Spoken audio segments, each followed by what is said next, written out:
The mistletoe margarita, the Scrooge driver, the North Pole punch. The holidays call for cocktails, so get everything you'll need for them delivered with Drizzly, the go-to app for drink delivery. So, what's it gonna be? Classics like Bullet Bourbon, Don Julio Reposado, or Kettle One, or maybe something new. Find it all on Drizzly, where you can get beer, wine, and spirits delivered for any holiday festivity. Download the Drizzly app or go to drizzly.com. That's DRIZLY.com today. Must be 21 plus, not available in all locations.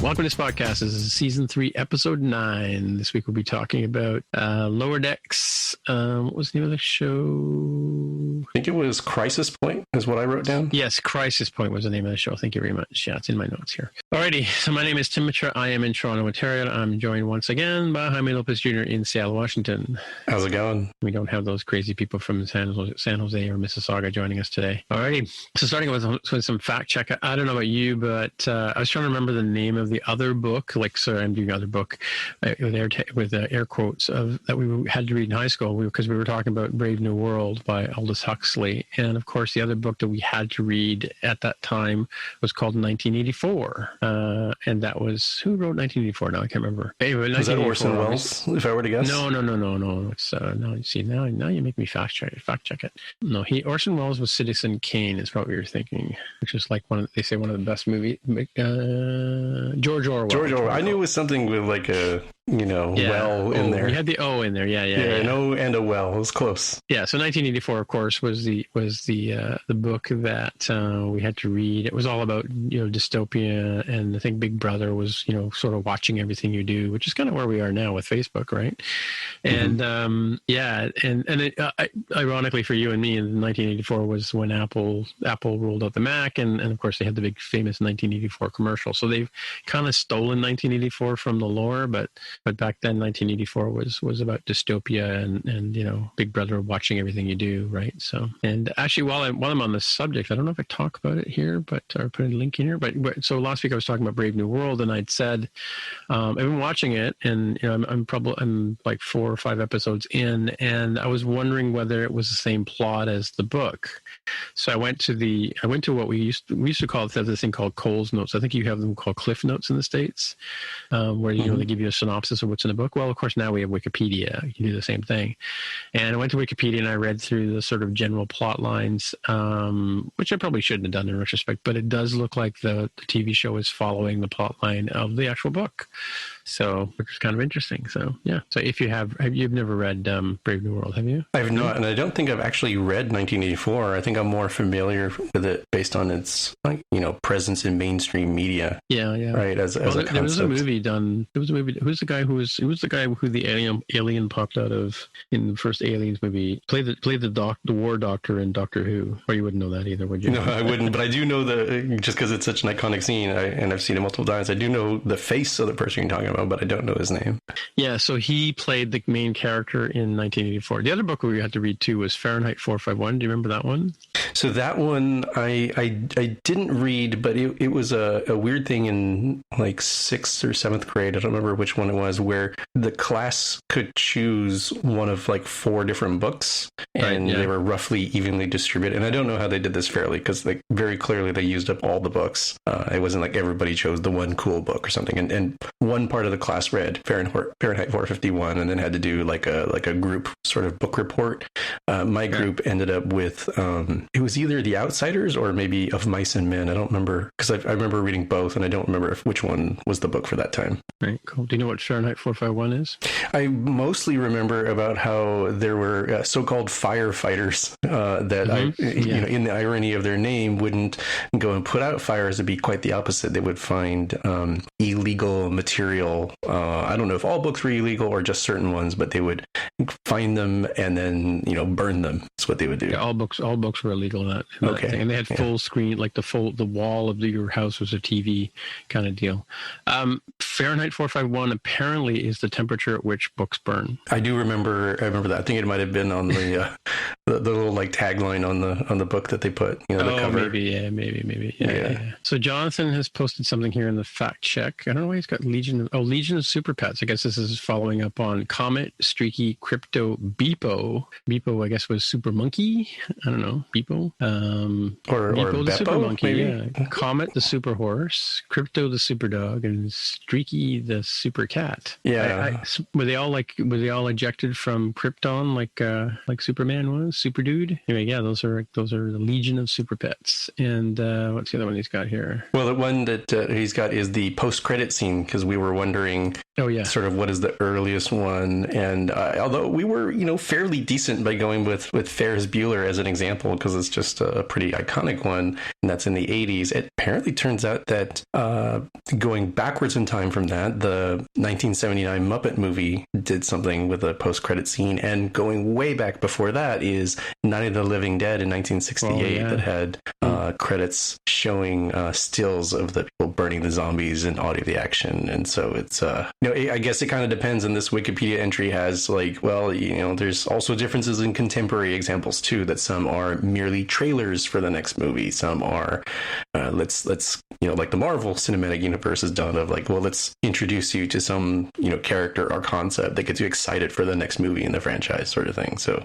it's definitely an interesting topic to talk about, like, what is the first post-credit scene? What do you consider a post-credit scene? If they show bloopers or something like a Jackie Chan film, does that count, or is that some distinct and different thing? The scholars will argue forever, I'm sure. Yeah, some of my favorite ones are like the scene where they go to eat shawarma at the end of the Avengers, I think it is. Yeah.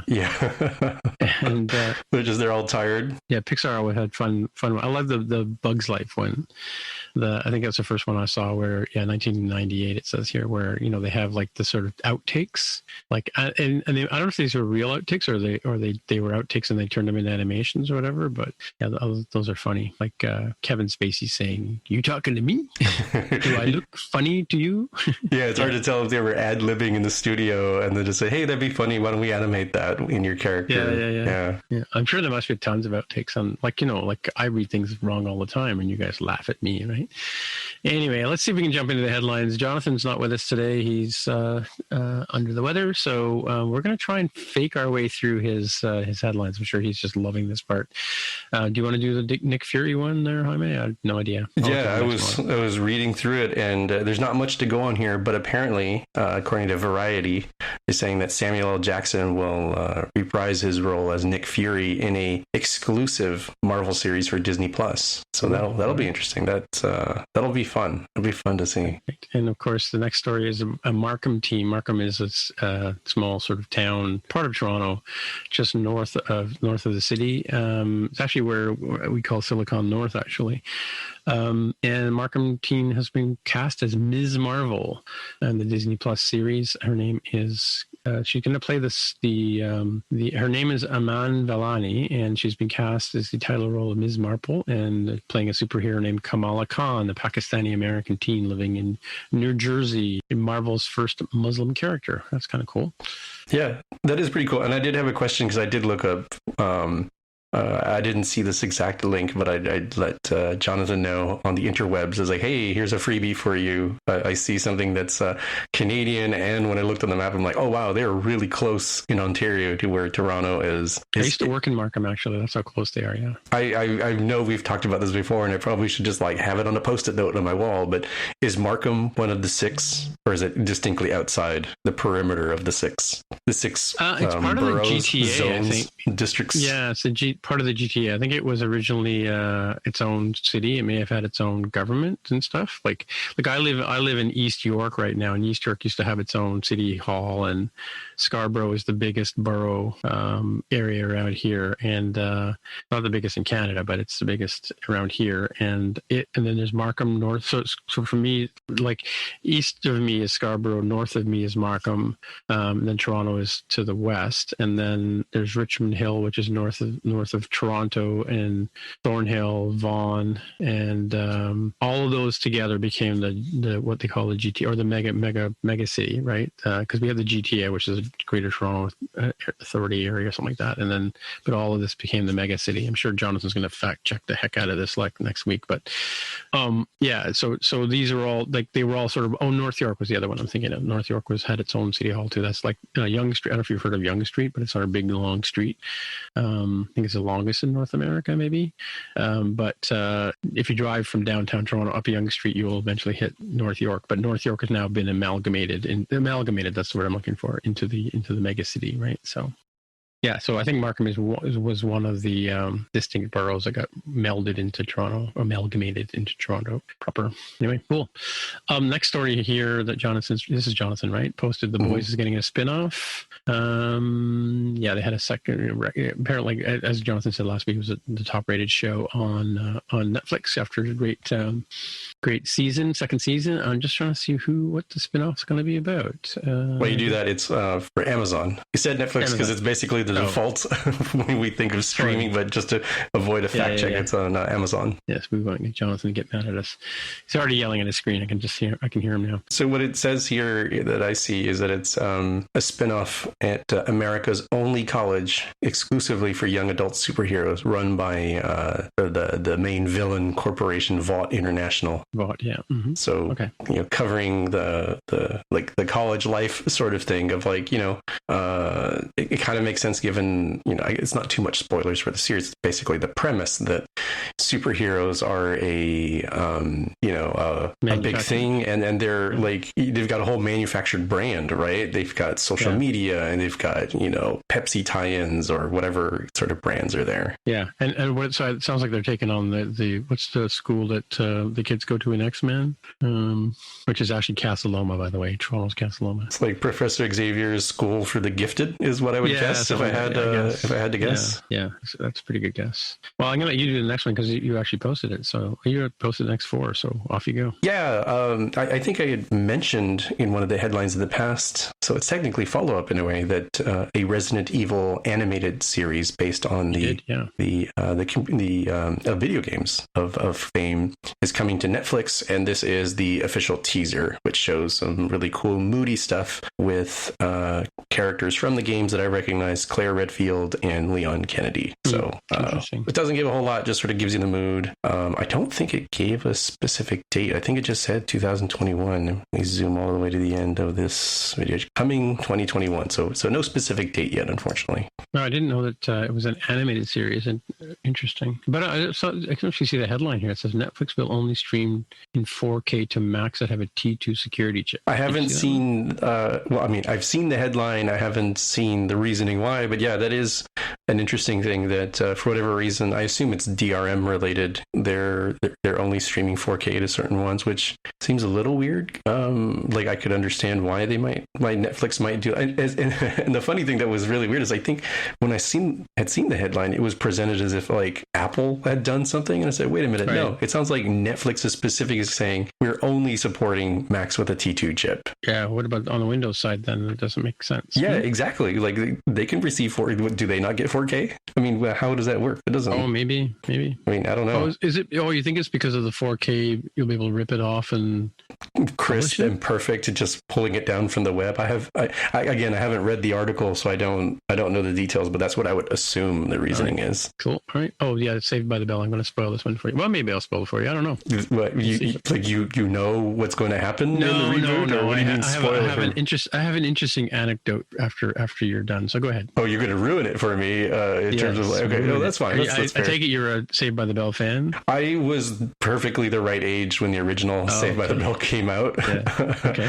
And so what we're talking about here is that the Peacock streaming service owned by NBC Universal is going to go with they're calling it reboot in this article, but it sounds like it's actually a continuation. It's not really a reboot of Saved by the Bell because the characters, like for example Zach Morris, basically the main character from the ensemble show from the 90s, he still exists. And not only that, he is the governor of California. And Really? Wow. and Mario Lopez is going to come back for some roles, and Elizabeth Berkley Lauren, and really? So Zach is married to Kelly Kapowski. So it sounds like a whole bunch of them are coming back. They just haven't talked about Screech yet. I forget his real name. And the premise is that Zach, the California governor, is under pressure. He has to shut down some schools and shove some kids from like lower funded schools into more affluent schools, including his former alma mater, Bayside High, and as they say here, hijinks ensue. So I don't feel comfortable calling this a reboot. I feel like this is a sequel or a continuation, because we still, it's not as if new people are taking over the existing characters. It sounds like brand new characters continuing in the same world. Very similar to Cobra Kai is not a reboot of The Karate Kid, but more of a continuation. Right. Continuation. Cool. So my story is this, I was a member, I joined a Toastmasters group in my neighborhood. I live in a neighborhood called Riverdale, which might give a clue to some people. And let's put it this way, there's a lot of rainbow flags flying in my neighborhood. And so I looked up where to go to Toastmasters, and there was a Toastmasters like literally 2 blocks away from my house, like a 5-minute walk, right? So I had no excuse not to go to Toastmasters. So I went and joined this group called the Rainbow Toastmasters. It is the only LGBT gay group in, is that the right way to say it? I don't know.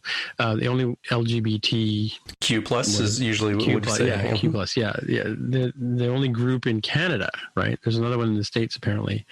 And it's pretty good. So after we would do our Toastmasters thing, we go through the whole ceremony and whatever and do all our speeches and things, we would go up to the Danforth and have a beer. And I was sitting around the table with the boys, as it were, and we were talking about, like, the boys and the girls, the ladies would come up too, but I was talking to them about Saved by the Bell came up, and I sort of went, and they were talking about Saved by the Bell and how much they enjoyed the show, and they liked watching the characters and oigling them and all that kind of stuff. And then I went, wait a minute, you were watching Saved by the Bell for a completely different reason I was. I was looking at the girls. Mm-hmm. They weren't looking at the girls. Yeah, I mean that kind of makes sense given that you were talking about it, and I don't know how everyone else has aged out of the cast, but Mario Lopez has done pretty well and is arguably better looking as a much older man than he was when he was in his physical prime. According to these guys, he was a good looking guy too. So was the guy with the blonde hair too. But yeah, I really didn't watch the show. It was probably a little bit younger than, like, I was a little older at that point in time. But yeah, it was such an eye-opening experience for me that somebody could be watching a TV show that I watched in the past and see it from a completely different perspective. It was funny.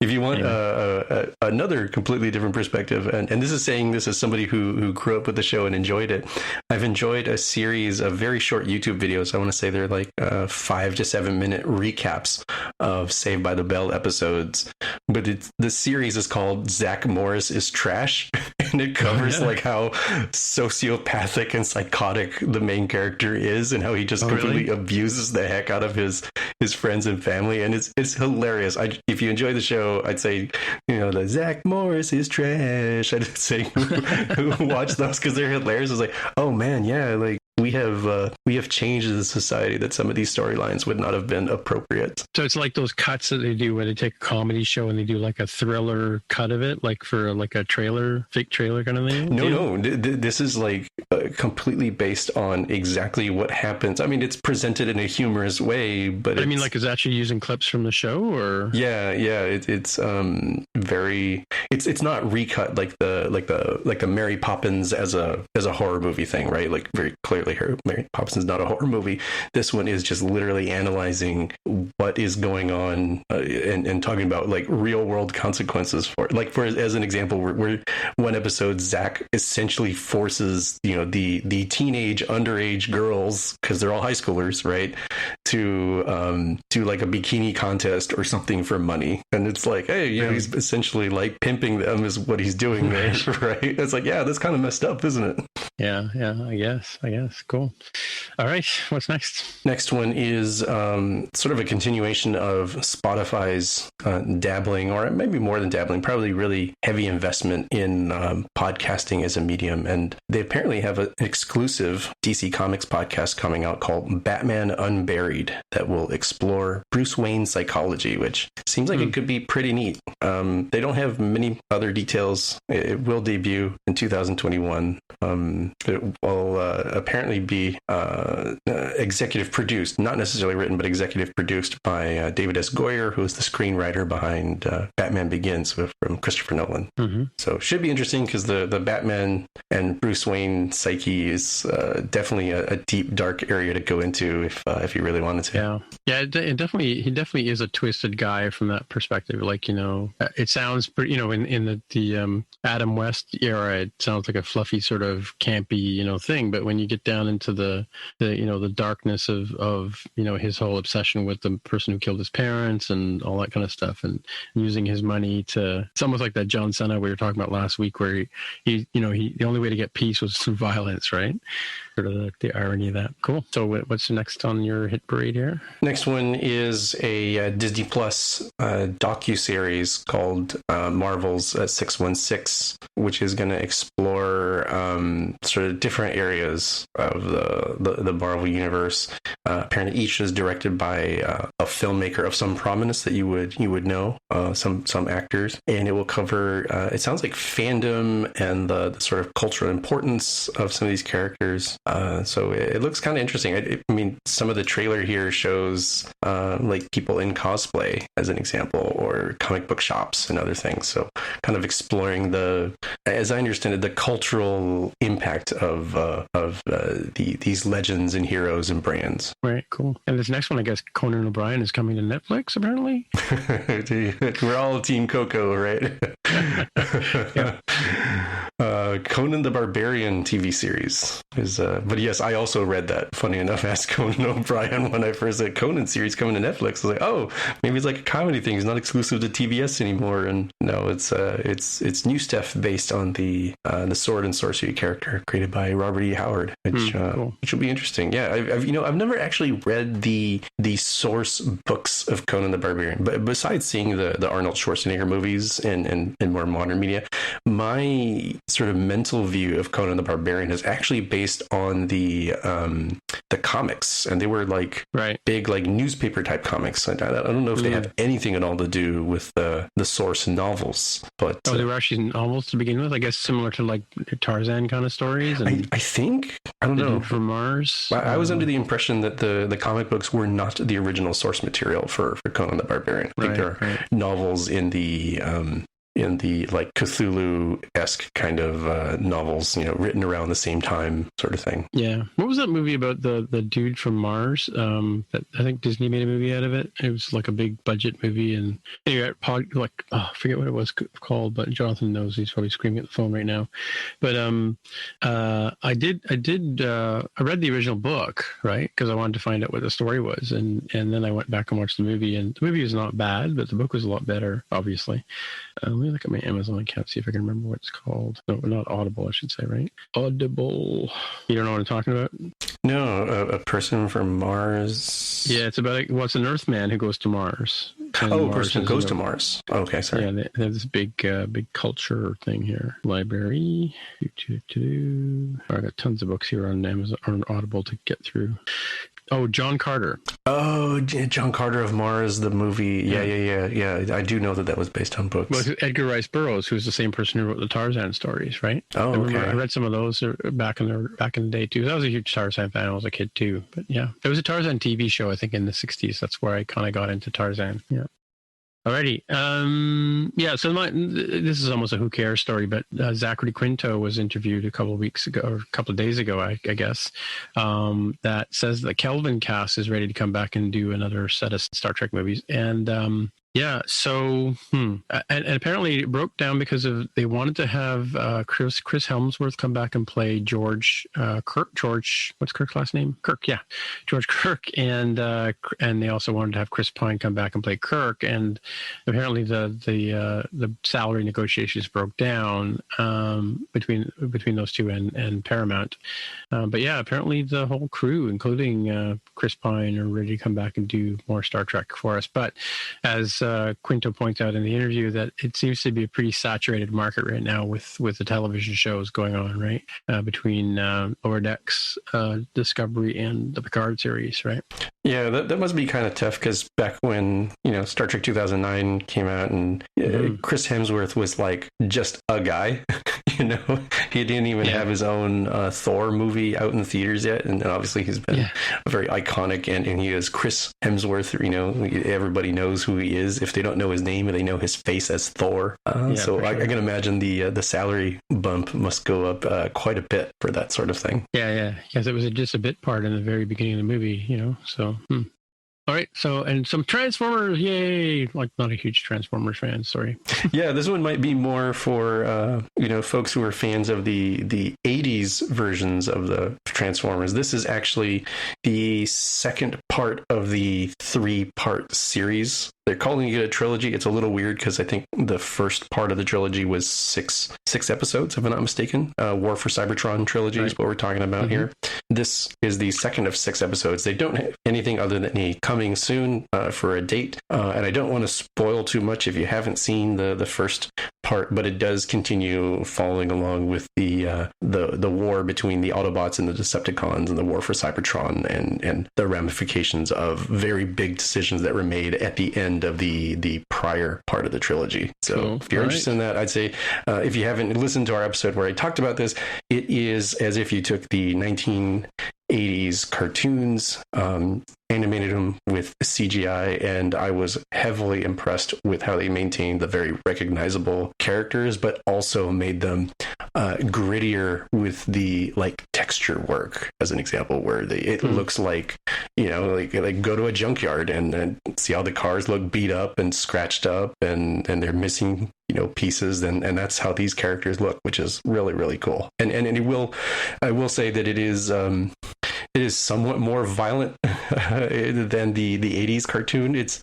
still cartoony violence in a way because it's it's not flesh characters, so characters do lose hands and arms and stuff, but it's kind of like a lightsaber wound, if I were to put it as an analogy for Star Wars. So it's maybe not for your little ones, but you can probably watch this with the kids for the most part, as long as they're not a little too taken aback by some of the more serious themes here. Cool. And so what do you think about I mean, I guess you grew up with Transformers too, but what do you think about the Transformer movies? Are they too glitzy and too clean, or?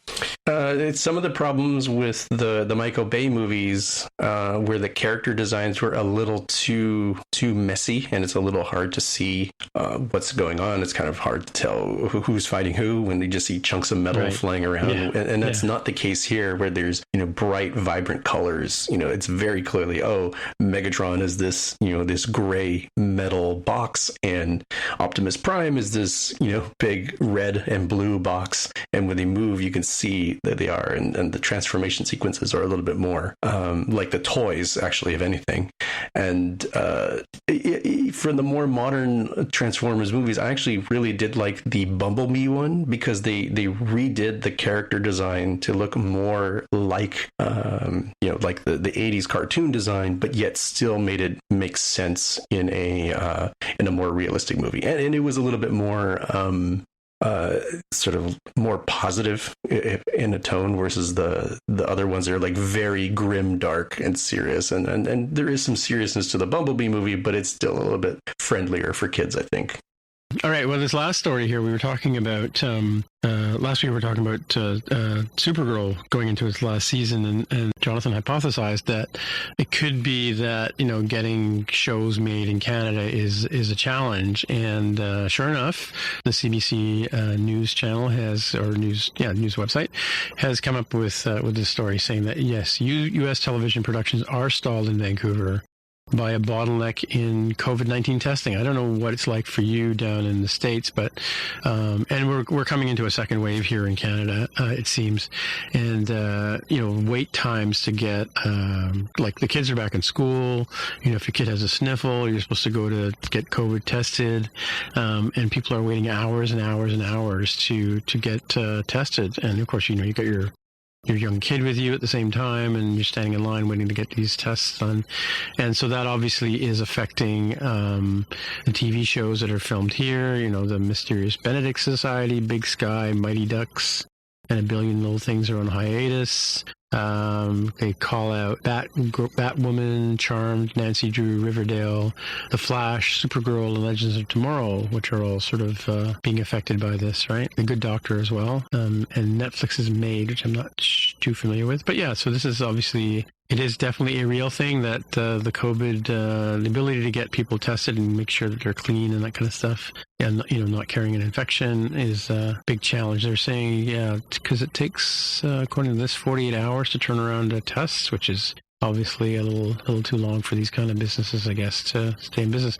What's it like in the States with COVID testing? What's happening down there where you are? I honestly don't know, because it's a little bit more diffuse in all of the different methods that are being used. I imagine it varies state by state and might even manage to be different county by county. I think from what I've it's not facts and data, but for what I notionally feel from just sort of how testing seems to be presented in the nightly news for the local news channels, it seems like you can still do the drive-up stuff. I don't know how long it takes. It doesn't seem as if there's any stories about like massive backups, but it could also just be that maybe people aren't going to get tests. Like I myself haven't gotten tested because I haven't had any exposures, and I haven't felt sick in any way or had unusual symptoms. So I myself would have to look up if I did have a scare of some sort. To take a look and see, where do I even go for the local one? I'm sure there's one in my city, and it's probly in the parking lot of a business or something. But it hasn't been a part of my daily life, as I've been largely, self isolating. Our family's a remote worker, so it's actually fairly easy to go. Other than walking the dog, it's fairly easy to go long stretches of time without seeing other people outside of our household. Right. Cool. All right. Cool. All right. Well, we're here at this point of the show where we start talking about Lower Decks, and this week we're talking about season 1, episode 9. One more episode to go, as Jonathan would like to point out. This one is called Crisis Point, and we start off on a planet. Sorry, I didn't catch the name, but Mariner is full of herself because she's just freed the lizard men from their rat oppression, and apparently the rats were eating the lizards, which is a thing you do. And of course, one of the lizard guys says, "Well, we are delicious," and she's like, "Yeah, Captain Freeman would pumped when she finds out that I routed out this oppression and whatever." And then here she comes now. And of course, the captain beams down, and she's not happy at all. And she announces right away that my ensign has made a huge mistake. Starfleet is forbidden from interfering with planetary politics. And Mariner is a little upset about this. And she's like, "Screw the Prime Directive!" And she smashes Captain Freeman's iPad or pad, they call it, to the ground. And come on, they were eating those guys. What do you want me to do? And she says, "Well, you should have reported it to me and let me deal with it." So, now I have to explain why there's an interspecies war where there once was peace. And Mariner says, you don't want peace, you just don't want to fill out a report. And that's when she smashes her iPad.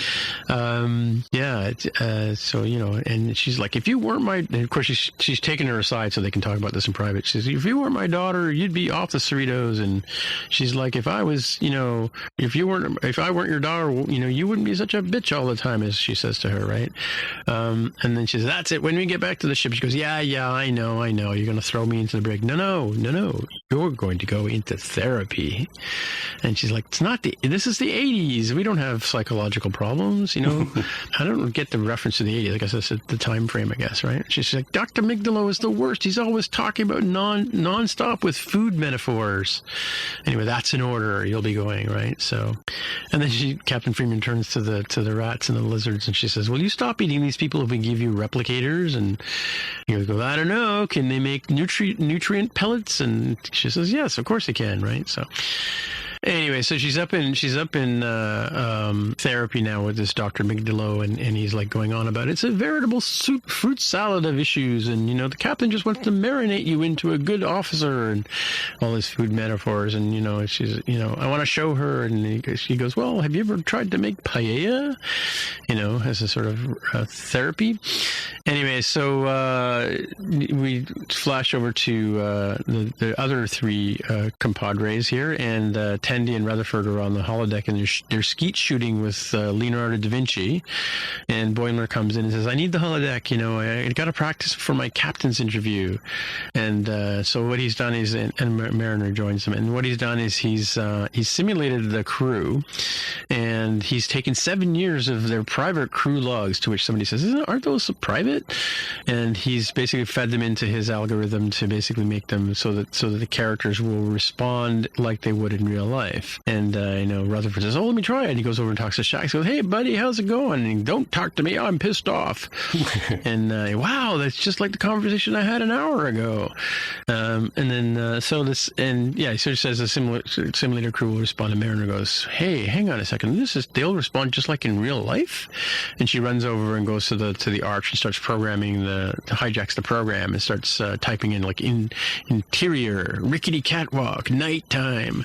And he's like, what are you doing? And she goes, I'm putting in my own parameters. So she takes over this thing, and then, why are you being so mean to the captain? What did she ever do to you? And, of course, we all know what she's done to her, but there you go. And so she said, I've made it into an awesome movie. And all of a sudden, the movie breaks out, and you see the names of the characters, like, Ensign or Mariner, I forgot her first name, Beckett Mariner, and Bradward Boimler, and the titles are all in big 3D blocks, and they're all flying towards them, just like in the Star Trek movies, right?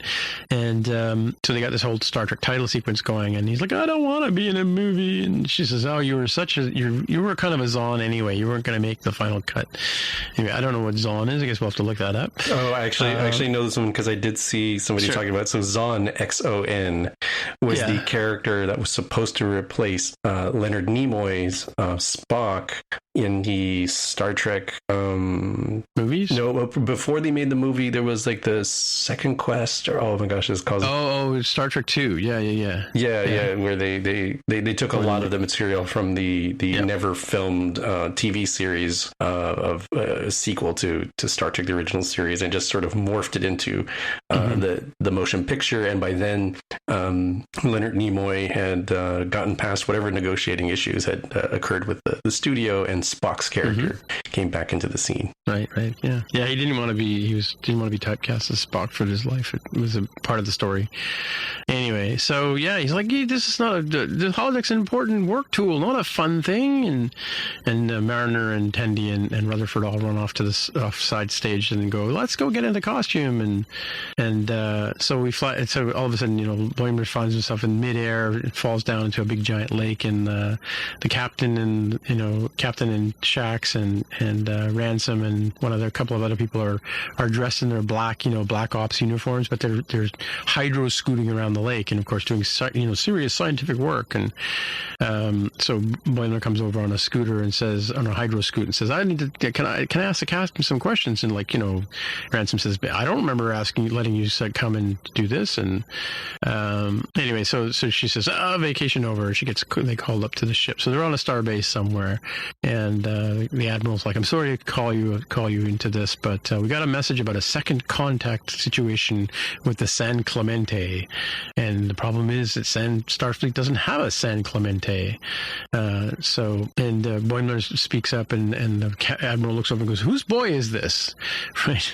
Because I'm Boimler, I'm here to learn and whatever. So, but so he tells to Freeman, I want you to take the Cerritos and investigate. And of course, as an aside, Boimler says, if this was really happening, they'd send the Enterprise, because we're in the middle of the movie, right? And so they're all ready to launch, and so the Cerritos then gets the full, and I'm not quite sure of the timing, but I'm pretty sure it was a full 2-minute Star Trek the movie style flyby, where everybody gets a big Woody as they fly around the ship, and engineer, the head of engineering, Billups, starts breaking down. He's crying, and of course they've got the J.J. Abrams lens flare happening, and the theme music swelling up, and no words are spoken, and it's just us and the shuttlecraft looking at the glory that is the USS Cerritos, right? And Boimler in the shuttle says, "I wish I could kiss her and squeeze her," and the captain says, "What was that, Boimler?" And because he goes, I meant she's a handsome lady," and he makes note in his little notepad that the captain was happy with him calling her a handsome lady.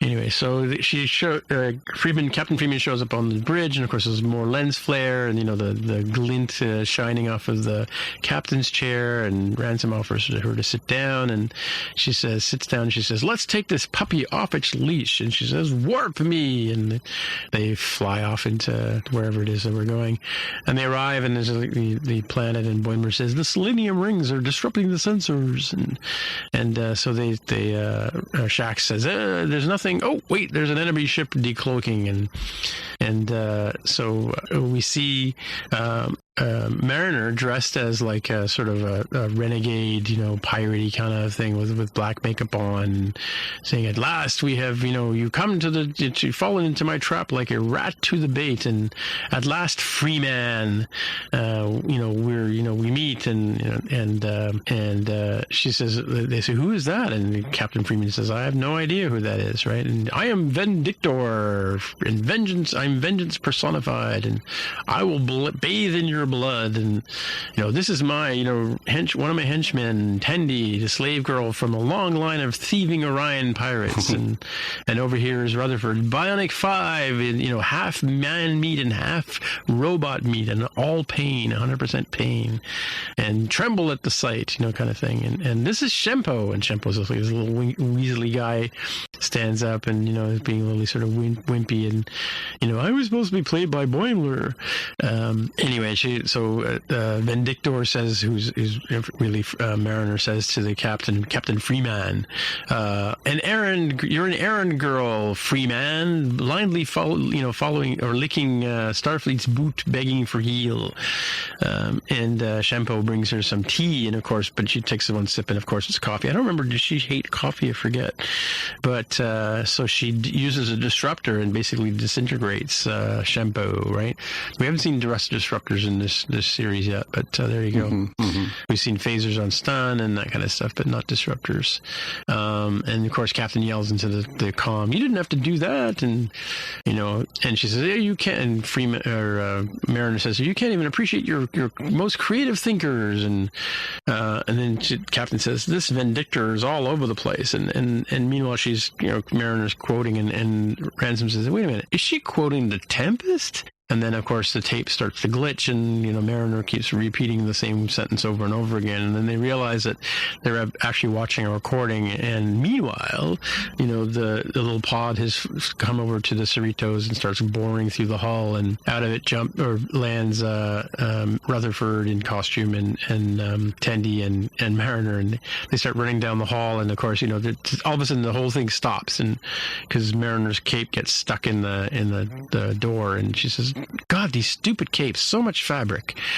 and then she starts disrupting everybody and blowing them all up, and "Bring me Freeman, and I will let you live." And Rutherford says, "Hey, this is cool. I can say anything I want." And he goes off to talk to his boss, and so he walks away, and Tendi says, "Hey, wait, we're supposed to henge." Or hench, I guess, right? Yeah. So Ransom is like, he's running up and he's being all sort of, superhero, kind of Riker-like, and he's like, you can talk the talk, but can you? And she starts firing at him, and she hits him, and he says, "Oh, she can walk and she can talk." And then Boimler comes up and says, "Hey, by the way, what kind of cookies does the captain like?" And Ransom says, "Oh yeah, cookies. That's a good move, but she's allergic to." And then just as he says to, he gets disintegrated, and disappears. So Boimler has no idea what the captain's allergic to. And meanwhile, we flash over to what do you say? Hard cut over to engineering. You say it differently every time. Sometimes Andy smash Billups, cut, depending on smash cut. Yeah. So Andy Billups, he says, Rutherford says, you think you're the best engineer in the fleet. Well, I have been wanting to say this for a long time. You are the best engineer in the fleet, and I love how you program subroutines and whatever. And they start going over and they're working out the problem with what's going on. And they decided together they announced that they should create a rudimentary plasma filter. And he says, for a space pirate, you sure know your way around the engineering. And we flash back over, we smash cut over to the bridge, and Mariner has a Borg head, and she throws the Borg head at Shax, who grabs it and realizes that the Borg head is going to explode. And of course, blood and guts everywhere, and they're all covered in blood and guts. And so Tendi and Mariner are the only ones left standing. And Mariner catches Shax's Bajoran earring. She says, Tendi, you have to wear this. You have to wear this earring. It's really cool. And Tendi's like, I don't think so. That's a religious symbol. And actually, I forgot to mention earlier that she takes offense at the fact that Mariner keeps talking about the Orion pirates, and stop, that's not my thing. I'm not an Orion pirate, and the Orions haven't been pirates for at least 5 years.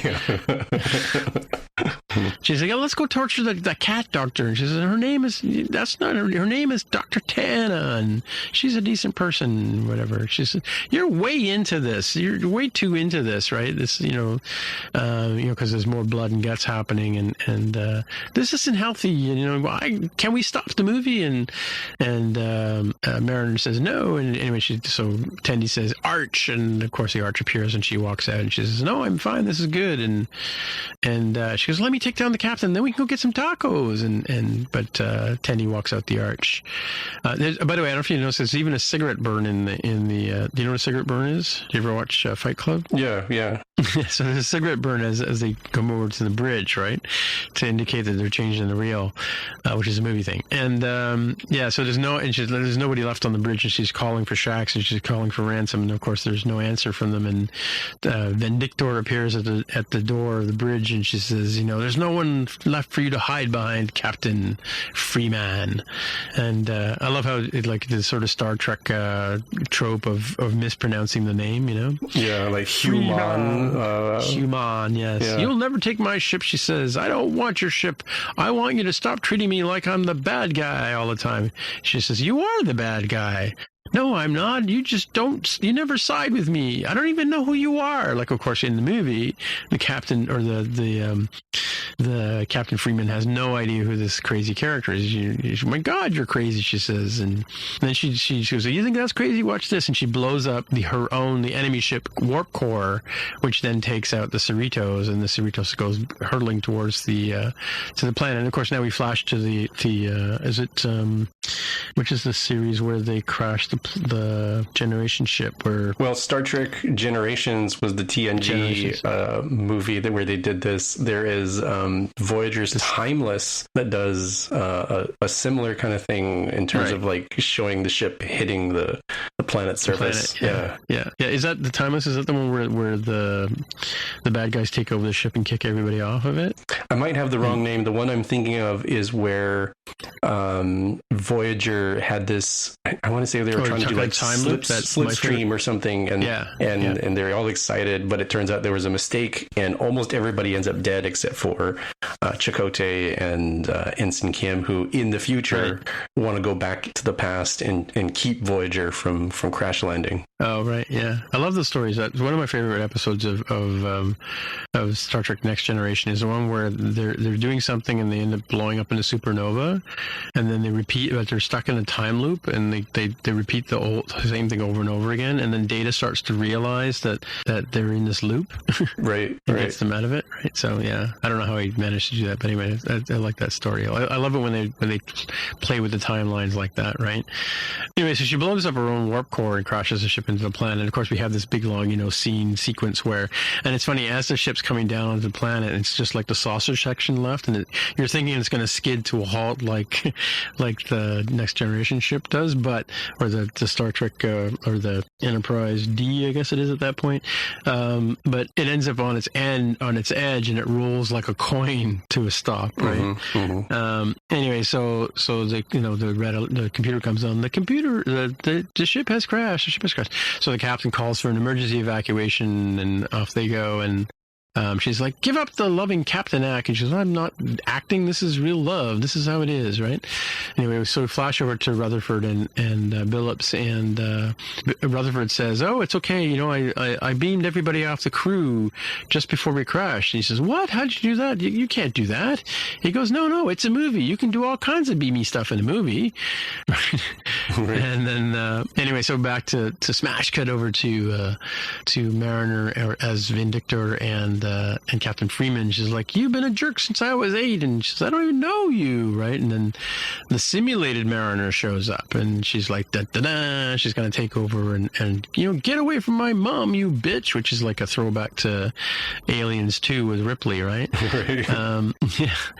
And they start fighting, and of course, for every move that either one of the two Mariner makes, the other one blocks it. And she says, "I know all of your moves, I know you actually love the warp core." And she's like, "No way, man, the warp core's lame, and you take that back." And anyway, break all the rules, because that's what people expect, which is kind of what we've been saying in the show, is like, maybe that's why she's doing this, right?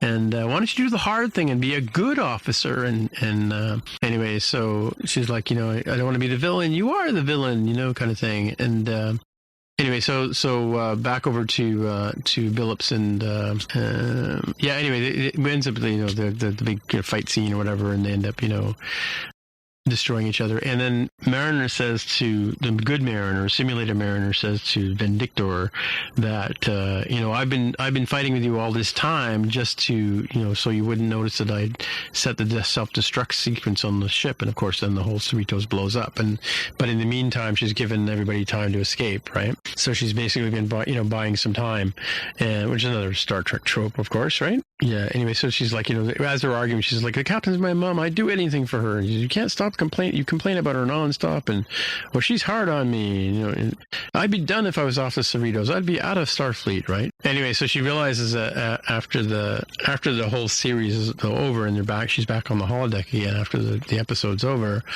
She says, "Oh my God, therapy works," and she's like, apologizing to Tendi and apologizing to Rutherford and realizing this whole time that she's sort of been looking at everything wrong. Right? And then Tendi says, "Let's go look at the warp core." And she goes, "Yeah, I'll go. It's so lame, but yeah, I'll come with you." And Rutherford runs off to look at the warp core as well. And then she runs into the Captain Freeman. She says, "Sorry, apologize for how I behaved earlier," and gives her a fist pump. And the captain goes to the therapist, and she's like, what's she trying to do? She's trying to fool me for some reason. She can't buy the explanation. Of course, the doctor's talking about how things are a real pickle, and Carol, you're being a pineapple, and all that kind of stuff, right? So, and she yells at him, "Stop with the food metaphors."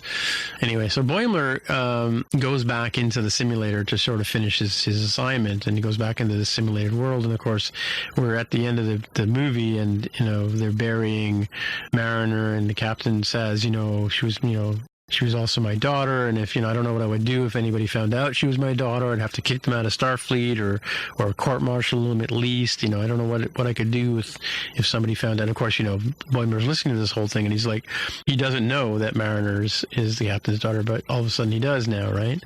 And so he's finally in his captain's meeting with the captain, and he's freaking out. He actually runs into Mariner earlier too, and he's like, "I'm fine," now that he's got this new knowledge, right? Mm-hmm. And he's sitting down with the captain for the captain's interview, and he's like freaking out because he's twitching. He's trying not to reveal that he knows that this secret that the captain will threaten to throw anybody out of Starfleet for. So he's completely freaked out, and he completely blows the whole interview because of it. And the captain's final comment was, Boimler didn't prepare for his captain's interview, which is what the whole episode was about, right?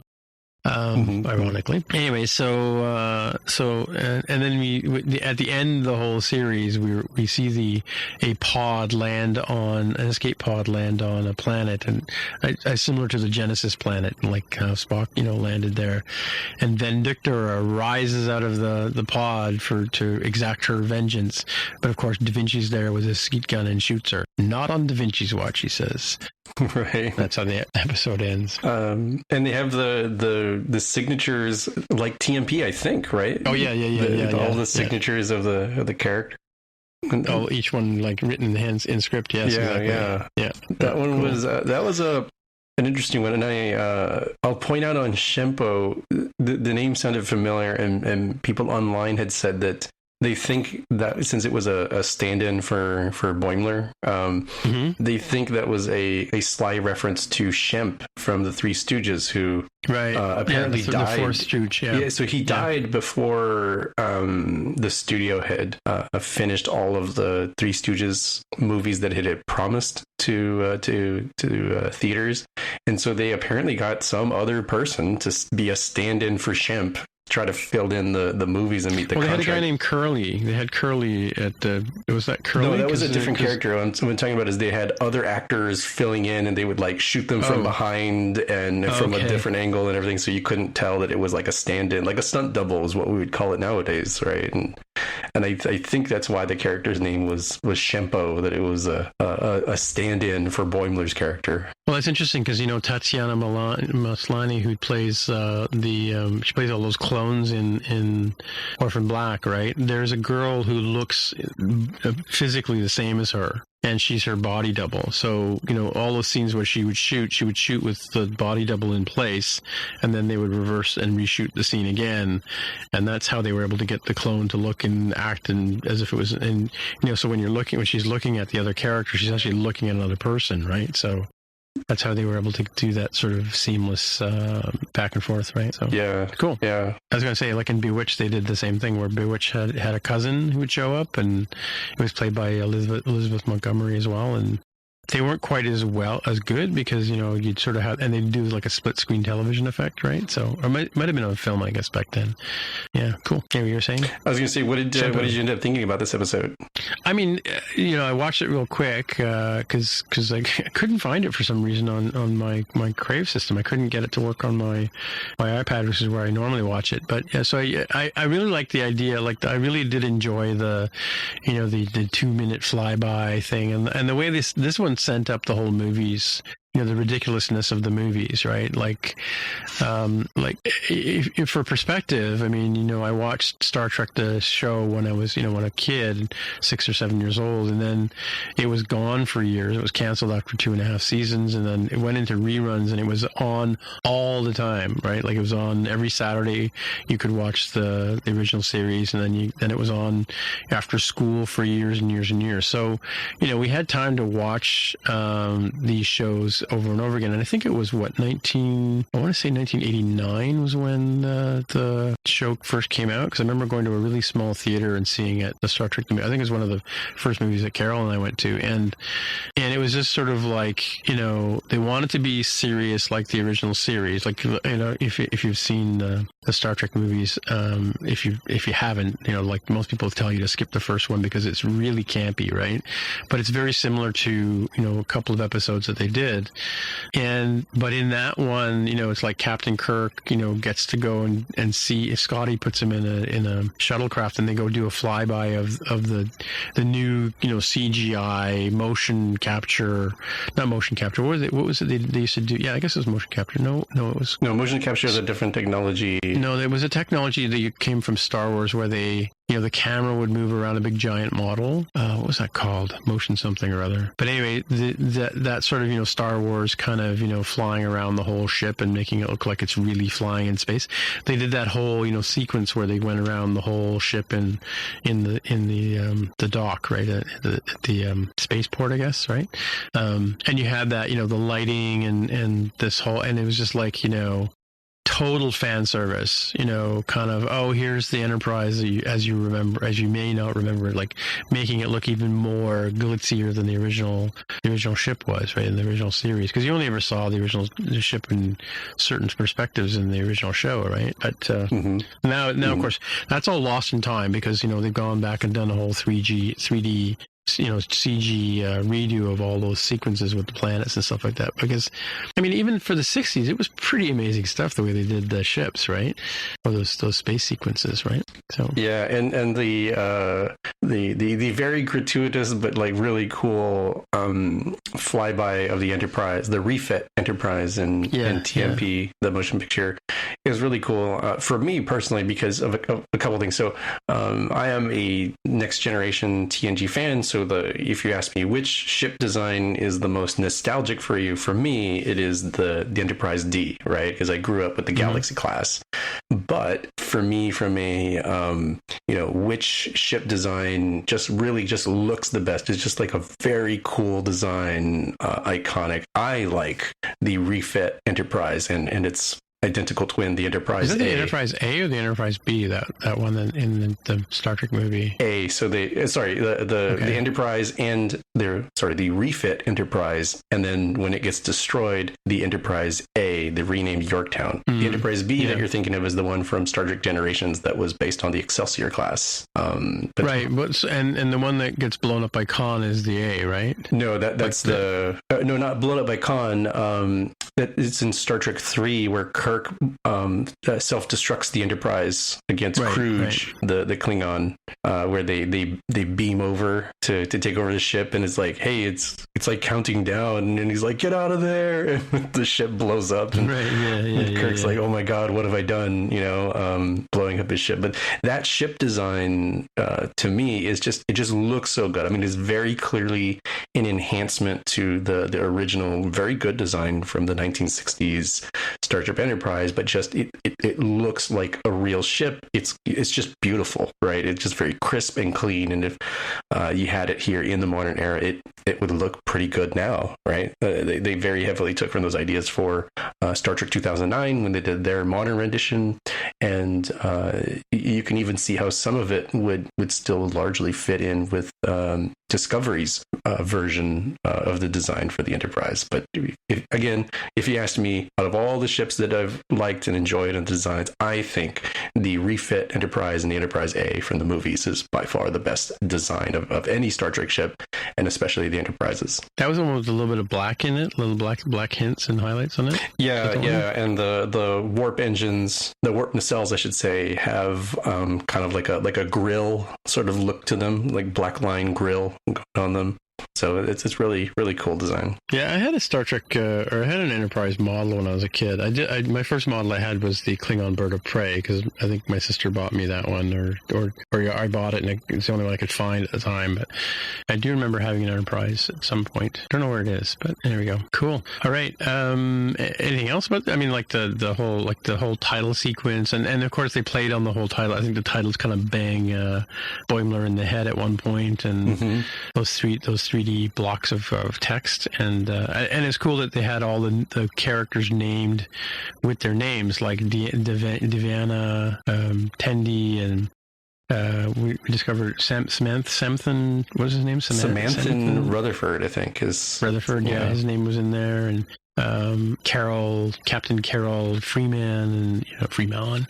They had all the names of the actual people in the movie as if they were like playing in the movie, right? So it was an interesting thing. Like, it was sort of, and all the sort of tropes about, oh yeah, you can do all kinds of beamy things, like, because you remember in the New Kelvin story where Scotty is stuck on a planet and he needs to beam himself and Spock to the Enterprise, right? Which is moving at warp, right? And of course, because in movies you can do all kinds of beamy things, right? So he was able to beam them onto this ship moving at warp, right? Kind of cool stuff. But yeah, it's just the whole concept of what you can do in a movie, what you can get away with, and the whole killing and the blood and guts and stuff like that. Like, it was pretty gory, and yet but all along Mariner knew it was just a holodeck, right? So even though it was like gore and guts and whatever, but it wasn't for reals, right? Yeah. It beyond the sort of really cool idea of using the holodeck and the callbacks to a whole bunch of Trek lore. What I found interesting about this episode was how it actually does end up being a therapy session for Mariner, right? Even though she herself is like not taking it seriously, and when she reprograms the holodeck, she's like, therapy, yells, screams it to the sky. And as a joke, she actually ends up discovering when she's fighting herself that sort of the truth of the matter based on what should be hypothetically a very true version of how she thinks about things based on all the private logs and etc. that Boimler had used to generate the programs. Right. Yep, cool stuff. All right, let's get to a watch list. Well, since we're on the subject of Star Trek movies, I don't know if you saw, but Jonathan sent me a ping the other day, and I spent the $20 myself. All of the 10, I don't know what universe we're calling it, right? But the original 10 movies are available on iTunes right now as a package for $19. I don't know if it's the same in the States, but it is for us here in Canada. So yeah, I mean, even though, and I said to him, there's only it's 10 movies, but there's only 1, 3, 5, 9 things wrong with that set. No. Wait, what? No. The first movie, the third movie, the fifth movie, and the ninth movie are the only ones that are sort of, hard to watch. Oh, I see. So, it would be kind of fun if they ever did the pack of like, buy these 3 movies and get these other ones for free as like, but just charge you anyways as if it's the full price. It's like, we're charging more for these movies, but we're giving you these other ones for free. Buy 6 and get 10, exactly. Yeah. 10 movies for the price of 6, exactly. That would be funny. Yeah, cool. Anyway, so my pick this week, or my thing that I'm watching this week is Utopia. I don't know if you've heard of Utopia. It's on Amazon Prime. It's sort of about comic books, and it sort of mixes, and it's interesting. We may have talked about it before, because in the story, it's about a pandemic that's happening, like a viral pandemic. So, and it says at the very beginning of the movie, or the beginning of the show, every episode, this is not related to any pandemic that's real or fictional or whatever, right? So, but it's really good. It's Rainn Wilson's in it, John Cusack's in it. Some parts of it are very predictable, but I'd be curious to see, for Jonathan to watch this series and to see if he could sort of see the twists and turns coming, because it's a mix of, it starts off at a comic convention sort of thing, and there's this comic book called Utopia that everybody wants, and what's happening with the virus, and what's happening in the real world, and the 4 comic nerds who are trying to, they group together trying to purchase this manuscript, the original manuscript, and that's the setup for the first episode. But yeah, it's really interesting, very twisty, turny kind of stuff. I don't know if it's based on anything real or whatever, but yeah, it's kind of cool how they kind of all pieces together, so sort of thing. Yeah, I think we had talked about it. The one with Rainn Wilson from The Office, right? Played Dwight. Yeah, exactly. Okay, yeah. We showed Harry Mudd from Star Trek. Right. I think we had the trailer as one of the headlines, so it's actually available now. Is what you're telling me, that it's watchable? Yeah. I think it might have been delayed because of the whole pandemic thing, right? Sort of the theme, I guess. Yeah, but it's out on. So if you're not while you're waiting for episodes of The Boys to come out, check out Utopia. I've got I'm halfway through episode 10 right now, and just about to get to it. But like I said, some parts are very predictable, but other parts are sort of interesting how they kind of work out, right? So yeah, it's a really, really deep story. But like I said, I'd be curious to see what Jonathan his read would be on it, because he's got that whole been there, done that, read that before kind of vibe going on, right? Anyway, so we can't talk about his pick because we don't know why he picked it. So let's skip to yours. Well, the only thing I can say is I do recognize The Craft. That was like a 1990s movie. About TV show. Yeah, with a movie. Yeah, I remember Nev Campbell for sure was one of the main characters, where the high school teenage girls turned to witchcraft. Played Veruca Salt, yeah. As I saw from this trailer, The Craft of the Legacy, I don't know what's on here, but I don't know if it's a continuation, prequel, or a reboot. But yeah, it's people are looking back for it. It's technically retro now, right? The 90s are retro. Right. Yeah, right. There was a TV show called The Craft too, though, wasn't there? 3 Witches? I wanted to say that there was, and I'm glad that you think that as well. So it makes us probably more correct. Even if we're incorrect, it makes us more right of like, oh, there must be very clearly something that would trigger that thought in your head. Well, I have this IMDb app open right here. Let's just type in The Craft and see what it comes up. The Craft. By the way, I don't think that girl I said who was Veruca Salt was really Veruca Salt again. Okay, yeah, so Robin Tunney. Yeah, Faizula Balak is the one I'm thinking of, and Nev Campbell. Yeah, that was a movie called The Craft, I think, and then there's a TV show called The Craft. It looks like TV series. Alyssa. Oh, it was Alyssa Milano. No, not Alyssa Milano. I don't know if it ever came. Oh, it says 2019, so that can't be the one. There's The Craft Rhode Island. No, I guess that's it. That's it. Just the one, The Craft TV show, or no, movie. I guess it is. Yeah. Oh, Charmed is what I'm thinking of. Charmed with Alyssa Milano. Charmed, right? Yeah. Same movie, different actors, right? Witches and C in the title is, Charmed, Craft. I could see why I made that connection in my head. Right. Yeah, cool. All right, and then what's your pick? Mine is from the YouTube series that I've mentioned before, Lessons from the Screenplay. In this case, it's called Stranger Things: Setting the Tone, and talks about how the folks that created Stranger Things, how they in the script and how they were describing the pitch to the studios of like, here's what we want to make, how they were able to give the tone that they were looking for by using like Stephen King novels and imagery and descriptions of like, it's kind of Stephen King but with a 1980s kids movie sort of thing, like The Goonies or E.T., right? That it's not just straight up horror. It's not just straight up 80s kids movie. It's kind of a blend in between it. And how they even sort of show how characters work by giving examples right straight into the Dungeons and Dragons game that they play at the very beginning. Cool. All right. All right, well, I guess that's it for another week. So, hey, how many people can get in touch with you? Where do they find you? I'm on Twitter as @DevWithAir. All right, my name is Tim Mitra, TIMMITRA. On the Twitter machine is where you'll find me. So until next time, we'll say bye-bye. Bye. You've been listening to the Spockcast podcast. This is Jean-Luc Picard. Shut up, Wesley. Sorry, say again.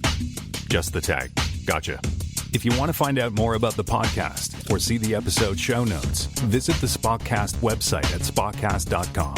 You can get in touch with us on the website or follow us on Twitter at Spockcast. If you have feedback or questions, send us a tweet with the hashtag AskSpockcast. If you like the show, please consider recommending us to a friend, writing a review on iTunes, or pledging any amount at patreon.com/Spockcast. You can find details on how to help us on our website, spockcast.com/sponsor us. Thanks for listening, and we'll see you in the future.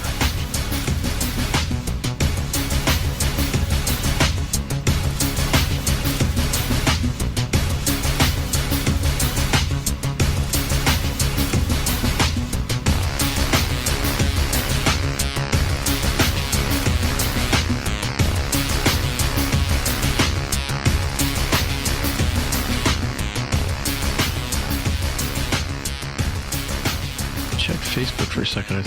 I missed Sgt. Pepper's Lonely Hearts Club Band was being played tonight.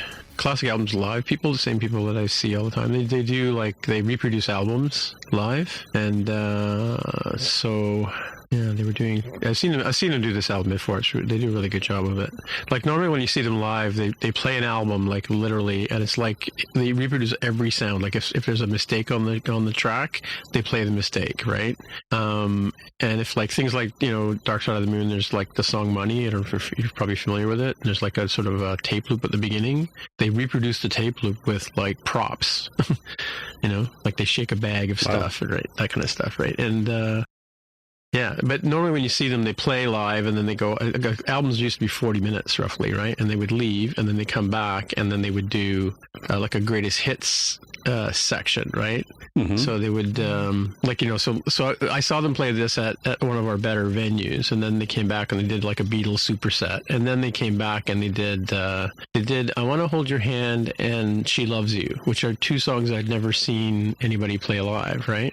Or I'd never seen the Beatles play live or whatever. obviously not. But you know what I mean? Like I never actually, because I kind of like dismissed them as sort of being fluffy songs from like the early 60s, but they were amazing to watch played live. Like you really get the sense of how like what amazing songs those were, and how, you know, how cool it was, you know. So yeah, it's neat. Yeah. So I've missed this thing. Let me mark it as a favorite, and then I can go back and watch it later. You know, there is something to be said about like how strange it is if you look at the Beatles discography, where you've got, like you said, like the from the modern era, it'd be like more Justin Bieber-esque lovey-dovey songs that they do on the Ed Sullivan Show, to weird mind trip stuff with like just about everything in the Magical Mystery Tour album. Yeah, well, I think it's more like they were kind of, I mean, Yellow Submarine's a bit mind trippy, and that whole period from, I think Rubber Soul was the first sort of, that's the first album they did when drugs were involved, right? So that was like the, you know, like probably their like 7th or 8th, you know, album back, right? Like, I don't know how many albums. I mean, they put a lot of albums, but like, I think that the main albums were, I have the box set here somewhere. I don't know where the hell it is, but like of all the original ones. But yeah, I think Rubber Soul, and then there was Revolver was another big one. That's the one that inspired Charles Manson. And then, or was it the White Album? The White Album was a sort of trippy one. They each took a side and they kind of went bananas on it. So yeah, Sgt. Pepper's School and Hearts Club Band was the first. It was the first album that they went into the studio and they basically used all these new studio tricks to make this album. It was like, it blew everybody's mind away, right? And it's funny, when I was younger, I used to say to people, especially if I were like coworkers, were you born before or after Sgt. Pepper's Lonely Hearts Club Band came out?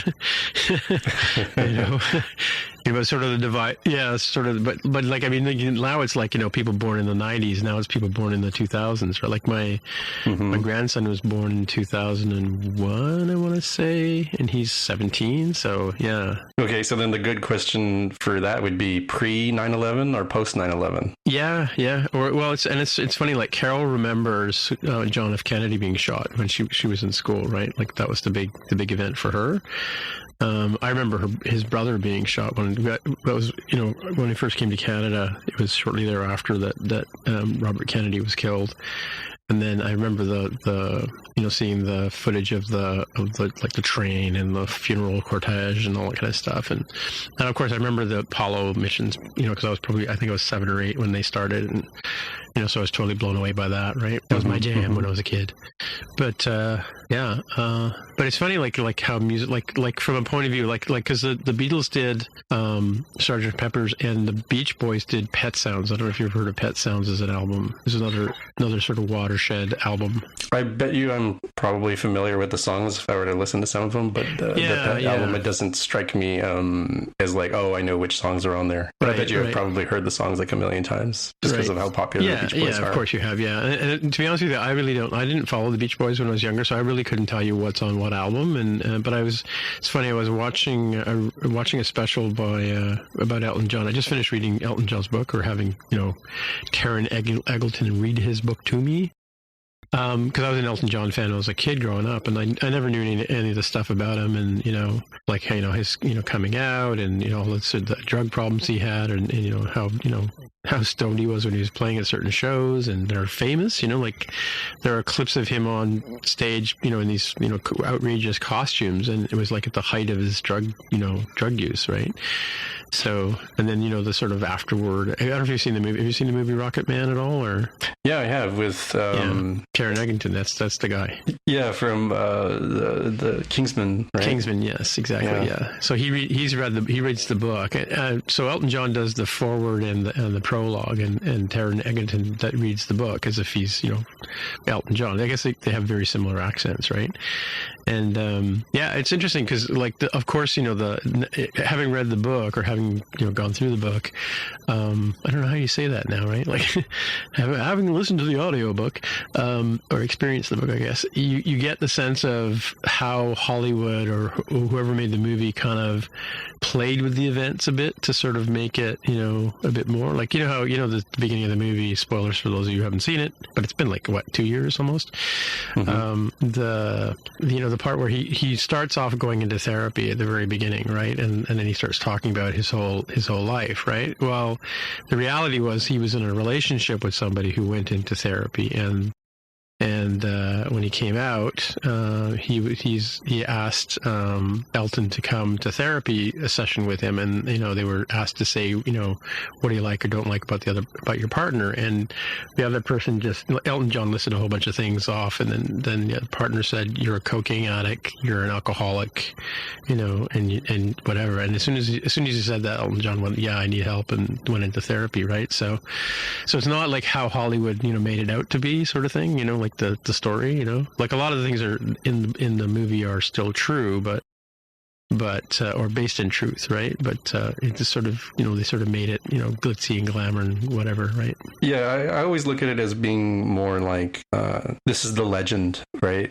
It's interpretive, yeah, interpretive. Yeah, that I imagine it as if this story has been passed down and as part of the oral tradition for many generations, and it's gotten spiced up a little bit over the years. Yeah, and some of the things that were more mundane got forgotten, and people filled in the gaps. So like, how did that happen? Well, here's probably what happened, right? And it's still largely true, but again, more in the like playing telephone as a game. I don't know if people do that anymore. See, that's the thing that ages people do. People do that broken anymore. Telephone thing, yeah, broken telephone. Yeah, do kids do that anymore as a game to show like how crazy something becomes at the very end? The fake news game.